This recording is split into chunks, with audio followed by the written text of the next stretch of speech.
అందరికీ నమస్కారం. నేను మీ దేవి. మిస్టర్ యారోగెంట్ 64వ భాగం. రచయిత వనజ గారు. సీసీ కెమెరా చూస్తే తెలిసింది రిసార్ట్ మేనేజ్మెంట్ దగ్గర ఎక్స్ట్రా కీ ఉండడంతో తీసుకుని ఓపెన్ చేసేసరికి అంటూ అశోక్ చెప్పడం ఆపిస్తే అతని కాలర్ పట్టుకొని చెప్పు ఏమైందనడంతో నువ్వు స్మిత న్యూడ్గా బెడ్ మీద పడుకున్నారు అని చెప్పాడు అశోక్. అశోక్ నిజం చెప్పు, నేను ఆఫీస్లో 2 ఇయర్స్గా నమ్మింది నిన్నొక్కడిని. నువ్వు నన్ను మోసం చేయొద్దని ప్రమోద్ హెచ్చరిస్తూ చెప్పినా కూడా నిజం ప్రమోద్, నా బెస్ట్ ఫ్రెండ్రా నువ్వు. నీకు నేనెందుకు అబద్ధం చెప్తాను? మోసం చేయాలని ఎందుకు చూస్తాను? మీరిద్దరూ అలా ఉన్నారు. ఇక నువ్వు కూడా అంత అన్కాన్షియస్లో ఉన్నావు. అక్కడే ఉంటే ఏదైనా ప్రాబ్లం అవుతుందేమోనని అనవసరంగా రిస్క్ ఎందుకులే అని మీ ఫ్లాట్కి వచ్చేసాము. స్మిత కూడా ఇక నాతో పాటే ఇక్కడికి వచ్చిందని చెప్పాడు అశోక్. అసలు ఏం జరుగుతుందో అర్థం కాలేదు ప్రమోద్కి. నేను అలా చెయ్యను, ఖచ్చితంగా అలా చేసి ఉండను అంటూ మనసంతా కూడా గందరగోళంగా అయిపోయింది అతనికి. కాసేపు పక్కన ఏడ్చి నవ్వుకొని మళ్ళీ ఏడుపు మొహం పెట్టి ప్రమోద్ ముందుకు చాలా ధీరంగా వచ్చింది స్మిత.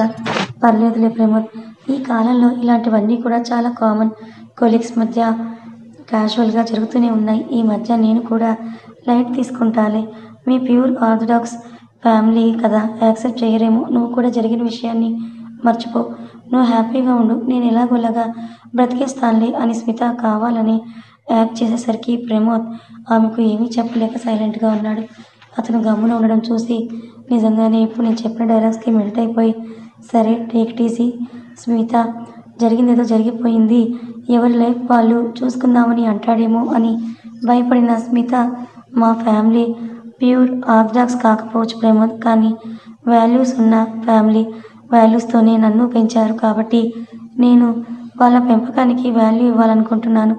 నువ్వు టచ్ చేసిన ఈ బాడీని ఇంకొకరు తాకడానికి నా మనసు ఒప్పుకోదు. నువ్వంటే అబ్బాయివి, మీ వాళ్ళలో మంచి అమ్మాయిని చూసి నీకు పెళ్లి చేసేస్తారు. నువ్వు ఆ తర్వాత హ్యాపీగా ఉండగలవు. కానీ నేను ఈ లైఫ్కి ఇక ఇంతే. నీతో జరిగిన దానికి అది మర్చిపోలేను. ఇంకెవరిని నా లైఫ్లోకి రానివ్వలేను. ఇలా ఒంటరిగా బ్రతికేస్తానని కన్సెంట్ పొందడానికి ట్రై చేస్తుంది స్మిత. ఫూలిష్గా మాట్లాడకు. అసలు నేనంతా నీకోసం ట్రై చేస్తుంటే ఆపాల్సింది కదా స్మిత. నన్ను లేకపోతే లాగపెట్టి ఒకటి పీకాల్సింది, లేదా నువ్వు బయటికి వెళ్ళిపోవాల్సింది. నా పాటికి నన్ను వదిలేసి ఎందుకలా చేసి నాకు లొంగిపోయావంటూ ప్రమోద్ తనే తప్పు చేశానని ఫిక్స్ అయిపోయాడు. బయటికి వెళ్ళాలి అంటే అప్పటికి నీ చేతుల్లో నా డ్రెస్ చినిగిపోయింది ప్రమోద్. ఎలా వెళ్ళను? నువ్వు అసలు నన్ను పట్టుకొని వదలడం లేదు. కిస్ చేస్తూ నన్ను టచ్ చేస్తూ లొంగ తీసుకున్నావు. నేను కూడా ఇంకా ఏమీ చేయలేకపోయాను అంటూ స్మిత చెబుతూ ఉంటే అశోక్ ఆ రూమ్లో నుంచి బయటకు వెళ్ళిపోయాడు. ప్రమోద్ అసహనంగా ఫేస్ పెట్టి తన చేతిని గోడకేసి గుద్దుకున్నాడు. ప్రమోద్ ఎందుకు ఇలా చేస్తున్నావంటూ అతని చేతిని పట్టుకొని బ్లడ్ కారుతున్న దగ్గర క్లాత్ అడ్డం పెట్టి నాకు అర్థమైంది నువ్వు ఎంతలా టెన్షన్ తీసుకుంటున్నావు. అయితే ఒక పని చేద్దామా? మా ఇంట్లో ఎలాగో నేను ఒప్పించుకుంటాను.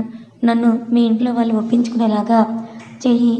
జరిగిన మిస్టేక్ని పెళ్లి చేసుకొని కరెక్ట్ చేద్దాం అని స్మిత అంటుంటే ప్రమోద్ తల పట్టుకొని ప్లీజ్ స్మిత, నన్ను కాసేపు ఒంటరిగా వదిలేయవా ప్లీజ్ అని అన్నాడు. ఏం చేసుకోకు ప్రమోద్, నాకు భయంగా ఉంది. ఇంట్లో వాళ్ళకి చెప్పి ఒక మాట అంటారు, లేదా ఒక దెబ్బ కొడతారు. నిన్ను ఒంటరిగా వదిలేయాలంటే నాకు చాలా భయం వేస్తోందని స్మిత నంగి పలుకులు పలుకుతూ ఉంటే వాట్, ఏం మాట్లాడుతున్నావు? నేనెందుకు చనిపోతాను అని అంటూ నేనేం చేసుకోను. అంత భయం ఏమీ అక్కర్లేదు నీకు. దీనికి సొల్యూషన్ ఏదో ఒకటి ఆలోచిద్దాం. నువ్వు ఇంటికి వెళ్ళని చెప్పాడు ప్రమోద్. సరే కానీ నువ్వు జాగ్రత్త, ఇలాంటి పిచ్చి ఆలోచనలు చేయకు. ఇద్దరం కలిసి కూర్చొని దీని గురించి ఆలోచిద్దాం అని స్మిత అంటూ ఉంటే ఒక హెల్ప్ చేయి చాలు. ఈ విషయం ఇప్పుడే ఎవరికి చెప్పకు అని అతని క్యాబ్ బుక్ చేసి అశోక్ని కింది వరకు వదిలిపెట్టరమ్మని పంపాడు. ఆమెని వదిలేసి వచ్చిన అశోక్, రే ప్రమోద్, అసలు ఏం జరుగుతుందో నీకు అర్థమవుతుందా? మీ భర్తలతో నీకు పెళ్ళి ఫిక్స్ అయ్యింది, ఎంగేజ్మెంట్ కూడా అయిపోయింది. ఆ విషయం తనకి చెప్పు. అయినా నువ్వు అనుకుంటున్నంత మంచమ్మాయి ఏమీ కాదు ఆ స్మిత అని చెప్పాడు అశోక్. కానీ నా వల్లే తన లైఫ్ స్పాయిల్ అవుతుందేమో కదరా, అదే నాకు కొంచెం గిల్టీగా ఉందని మొహం చాటేశాడు ప్రమోద్. రే ప్రమోద్, టు బి సీరియస్, ఒక్క విషయం నీకు చెప్పనా? నువ్వు అనుకుంటున్నట్టుగా ఆ స్మిత ఏమీ ఫ్రెష్ క్యాండిడేట్ కాదు. ఆ విషయం ఆఫీసులో ఎవరిని అడిగినా కూడా చెబుతారు. ఇది నేను ఒక అమ్మాయిని కించపరచడానికి తన డ్రెస్సింగ్ చూసో చెప్పట్లేదు. తన క్యారెక్టర్ గురించి నాకు బాగా తెలుసు కాబట్టి చెప్తున్నాను. కాబట్టి అది ఫస్ట్లో చెప్పినట్టే లైట్ తీసుకో. ఈ విషయంలో కూడా మర్చిపో అని అశోక్ చెప్తున్నప్పుడే డాక్టర్ దగ్గర నుంచి కాల్ వచ్చింది అతనికి. చెప్పండి డాక్టర్, ప్రాబ్లం ఏమీ లేదు కదా అని అతను అడగడంతో స్పీకర్లో నుండి పేషెంట్ నేమ్ ప్రమోద్ కదా, సో ఆ అబ్బాయి ఈరోజు ఏమైనా కూల్ డ్రింక్స్ ఏమైనా తీసుకున్నాడా అని డాక్టర్ అడిగితే అశోక్ ప్రమోద్ వైపు చూడటంతో నేను పార్టీకి వెళ్ళాక అక్కడ తాగింది స్మిత ఇచ్చిన జ్యూస్ అని చెప్పాడు అతను. ఓకే, మీరు తాగిన అది ఏం చూస్తున్నారో తెలియదు కానీ బట్ అందులో డ్రగ్స్ మిక్స్ అయ్యిందని డాక్టర్ చెప్పగానే అశోక్ ప్రమోద్ ఇద్దరు కూడా షాక్ అయ్యి ఏంటి డ్రగ్గా అని ఒకరి ముఖాలు ఒకరు చూసుకుంటూ ఉన్నారు. ఎస్, అది ఫస్ట్ కొంచెం మత్తుగా అనిపించి ఒక 1-2 అవర్స్ తర్వాత హార్మోనల్ ఇంపాక్ట్తో చాలా సెక్సువల్ ఫీలింగ్స్ కలుగుతుంది. బాయ్స్కి అయితే ఫుల్ ఎరెక్షన్ జరిగిపోతుంది. ఆ టైంలో తన పక్కన ఉన్నవాళ్ళు ఎంత రిఫ్యూజ్ చేసినా కూడా లొంగ తీసుకుంటారు. ఈ డ్రగ్స్ మిక్స్ అయ్యింది అని అతను అనగానే ఖచ్చితంగా ఆ జ్యూస్లోనే ఏదో కలిసి ఉంటుందని అనుకున్నాడు ప్రమోద్. మరిప్పుడు ప్రాబ్లం ఏమీ లేదు కదా డాక్టర్ అని అశోక్ని అడగడంతో నోనో మిస్టర్, ప్రాబ్లం అంటూ పెద్దగా ఏమీ లేదు, జస్ట్ ఆ కోరిక ఉంటుంది అంతే, ఒక మ్యాక్స్ 6 అవర్స్ వరకు, బట్ చెప్పలేం, ఒక 1 మంత్ ఆర్ 20 డేస్ మన బాడీ ఇమ్యూనిటీని బట్టి సైడ్ ఎఫెక్ట్స్ లైక్ హెడేక్, కొంచెం డిప్రెషన్ ఫీలింగ్ లాంటి సైడ్ ఎఫెక్ట్స్ చాలానే ఉంటాయి. బట్ మన బాడీని బూస్టప్ చేసుకుంటూ ఉంటే బెటర్ అని చెప్పి మీరు హాస్పిటల్కి వచ్చినా లేదంటే మీ అడ్రస్కి డెలివరీ చేయమన్నా కూడా నేను మెడిసిన్స్ని సెండ్ చేస్తాను, అవి యూస్ చేస్తే సరిపోతుందని చెప్పారు ఆ డాక్టర్. ఓకే డాక్టర్, మేము రేపు వచ్చి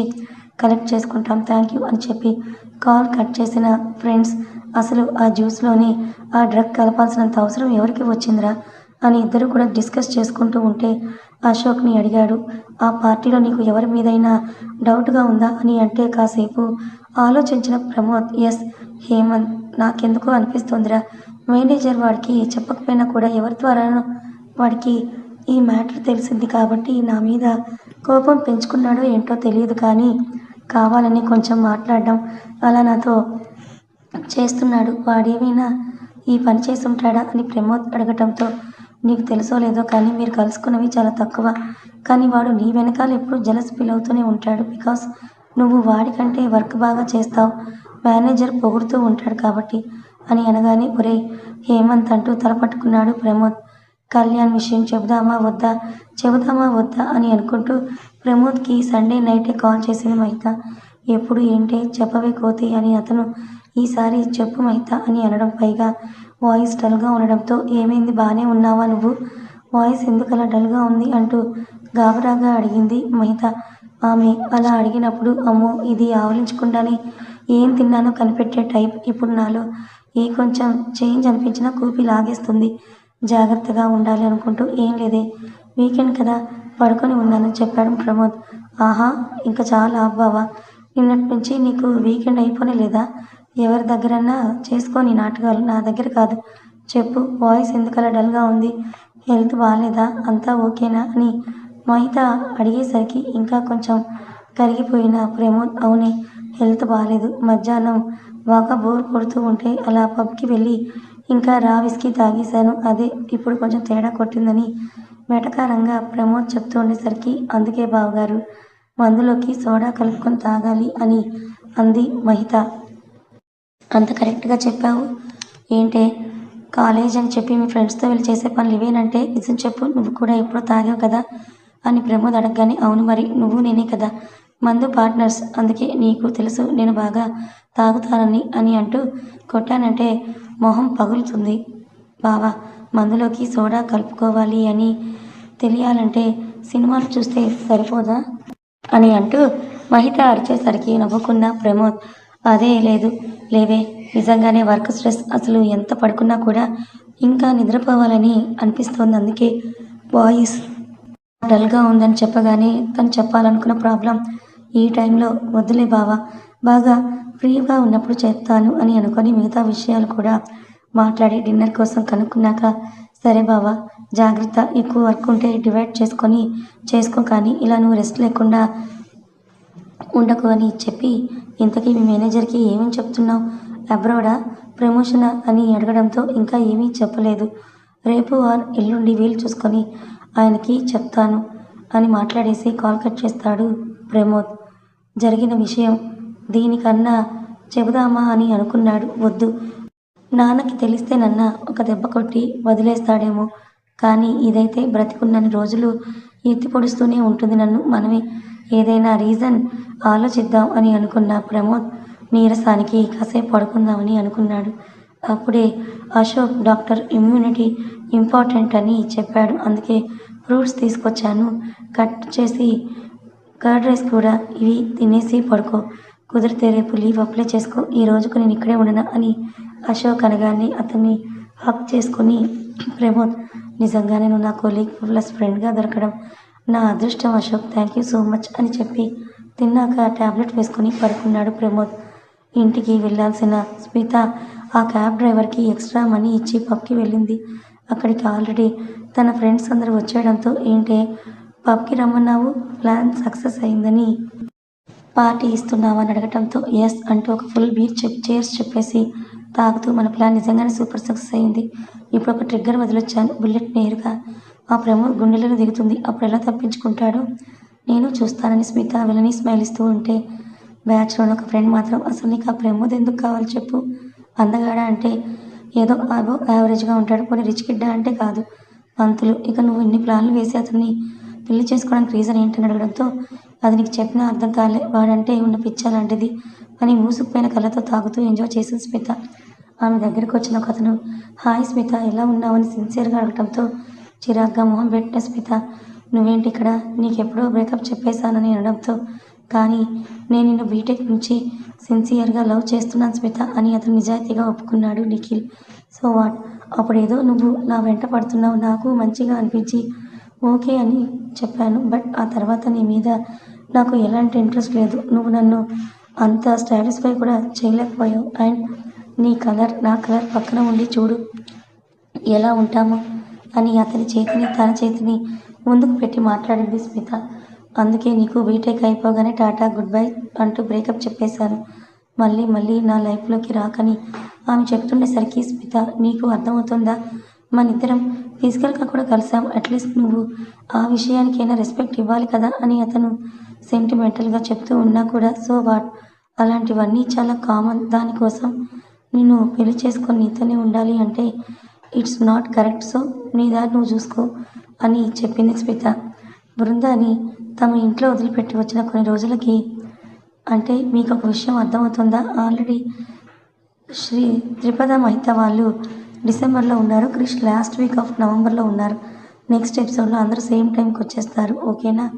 ఏమండి, రేపు కన్నాకి డాక్టర్ అపాయింట్మెంట్ ఉంది గుర్తుందా అని హరిత అడగడంతో, నేను ఎందుకు మర్చిపోతాను హరిత, అందుకే రేపు ఉన్న నా ప్లాన్స్ అన్నీ కూడా క్యాన్సిల్ చేసుకొని పోస్ట్పోన్ చేసుకున్నాను. అండ్ ఇంకొక విషయం, రేపు ఫారెన్ నుంచి ఇంకో డాక్టర్ కూడా వస్తున్నారు. మనం ఎంతసేపు బయట నుంచి కనిపిస్తున్న ఈ ఫ్రాక్చర్ మారిపోవడానికే చూస్తున్నాం, కానీ అసలైన ప్రాబ్లం హార్ట్తో ఉంది అని ప్రకాష్ గారు చెప్తుంటే, అవునండి, కానీ డాక్టర్ ఇవి సెట్ అయితే కానీ దానికి ట్రీట్మెంట్ చేస్తామన్నారు కదా అని చెప్తే, చూద్దాం ఏమంటారు, రేపు నువ్వు కూడా రా అని ప్రకాష్ గారు చెప్పేసరికి, సరేనండి అలాగే వెళ్దామని అంది హరిత. అనుకున్నట్టుగానే తర్వాత రోజు ముగ్గురు కలిసి ప్రకాష్ గారి కేఎం చైన్స్ కాకుండా క్రిష్కి ట్రీట్మెంట్ చేసిన హాస్పిటల్కి బయలుదేరారు. డాక్టర్ కాసేపు అతన్ని టెస్ట్ చేయాలని, మీరు బయట వెయిట్ చేయండి అని చెప్పి క్రిష్ని మాత్రమే తీసుకొని దాదాపు 2 గంటలు కావాల్సినవి అవసరమైన టెస్టులన్నీ కూడా చేశాక అతన్ని ప్రకాష్ గారి దగ్గర వదిలిపెట్టి,